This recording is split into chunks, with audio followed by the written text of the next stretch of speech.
What is going on, Houston, Texas, on this beautiful Monday? Beautiful for every other city and their sports. We've been taking a hit, whether it's basketball, football, baseball. Things have just not been going that well. But today we're here to talk about the Houston Texans and the attitude that I'm starting to kind of pick up on, man.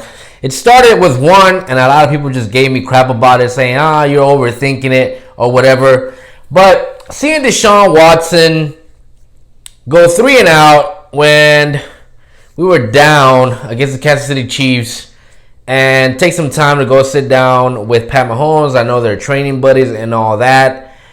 It kind of rubbed me the wrong way. I thought for somebody that needed to be locked into the game, that really wanted to make a statement to basically let the NFL know, hey, whatever happened in January was a fluke. We're here to fight. We know how to contend with this team. We are one of the top contenders in the NFL. That sort of stuff kind of makes me think like they're not truly fully engaged, as much as people say, he's poised in the pocket and we see him deliver time and time again. It started with that. Then it led to the press conference. I think one of the questions they asked Deshaun Watson was, do you feel like you were sharp this game? He felt, yeah. He's like, I feel like I was pretty sharp during this game. And I thought to myself, man, I can't remember the last time that Deshaun Watson kind of boasted about himself in a loss. I do recall us going 0-3 and him calling out the fans and saying, don't jump on the bandwagon when we start winning these games, which is kind of the attitude that you kind of want to see from somebody that's been going down that much. But then today we had a couple of press conferences. We had a press conference with Brandon Cooks. We had a press conference with Bill O'Brien.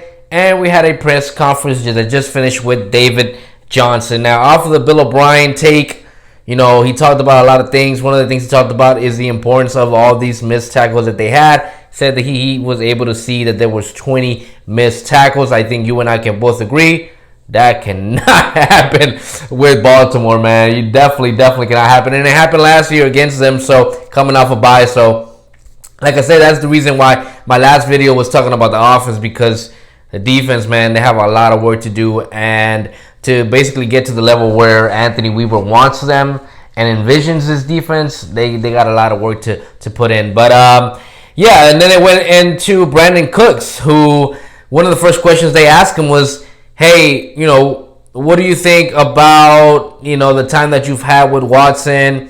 What happened on Thursday? Do you think it's a fact because you guys are not gelling? There's not enough chemistry out there? He said, no, the chemistry's there. We're confident. We're going out there. We just got to execute better. And, with that, I wasn't too bothered by Brandon Cook's answer on that one.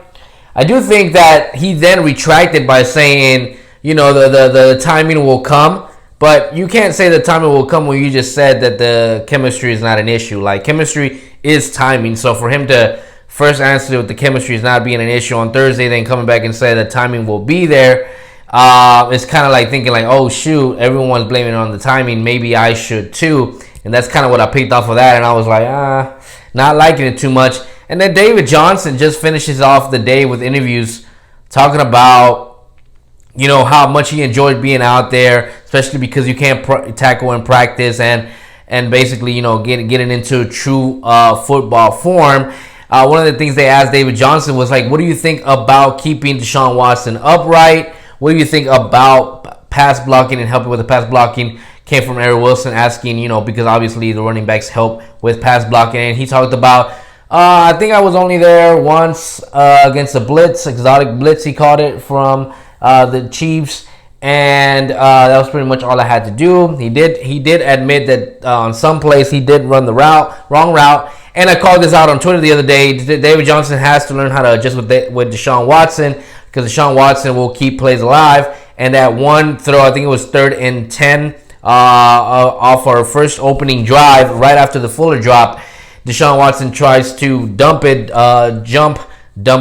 to David Johnson. David Johnson was not ready to receive that. So I'm not sure if that's what he's talking about, running the wrong routes.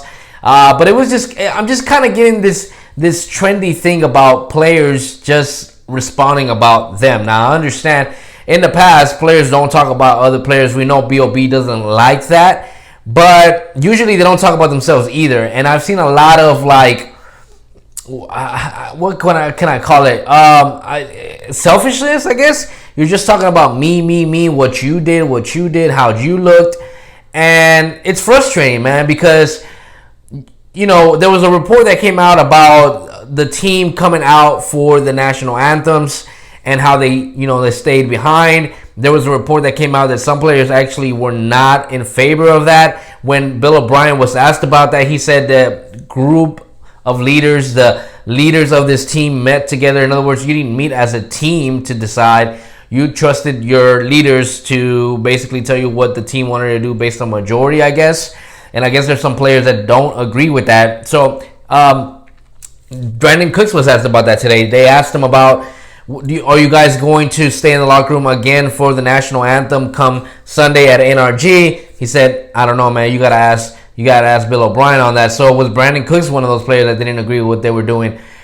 I don't know, man. Something tells me that this team is not as all together as they paint to be. And if this team starts to lose games, like if let's say for instance this team goes 0-3, goes 0-4. It could very, very well look like the last season that Kubiak had here where we went 2-14, because by the time that we played the Seahawks that year, I remember it was like the effort was just not there, bro. Like everybody was infuriated. At one point, you even saw Andre Johnson going in with Matt Shaw on the sidelines. And I mean, obviously, some people are competitors, and when you're doing your job and you see other people not doing their share, picking up the slack, it infuriates you. That happens in sports, across all sports. So interesting to keep an eye on with the Houston Texans, man, because I just do not see the cohesion that a lot of people try to paint and play with. I think there's a wedge somewhere in that locker room. Some of it could potentially be what the DeAndre Hopkins trade. Man, the dude balled out this Sunday, and all props to him. But anyways, man, that is my spill. Last video of the week. We will get with you back on Friday, and dive into a couple of more things, unless something crazy breaks out. But anyways, man, this is Houston all day. You know what it is, baby. Let's get it.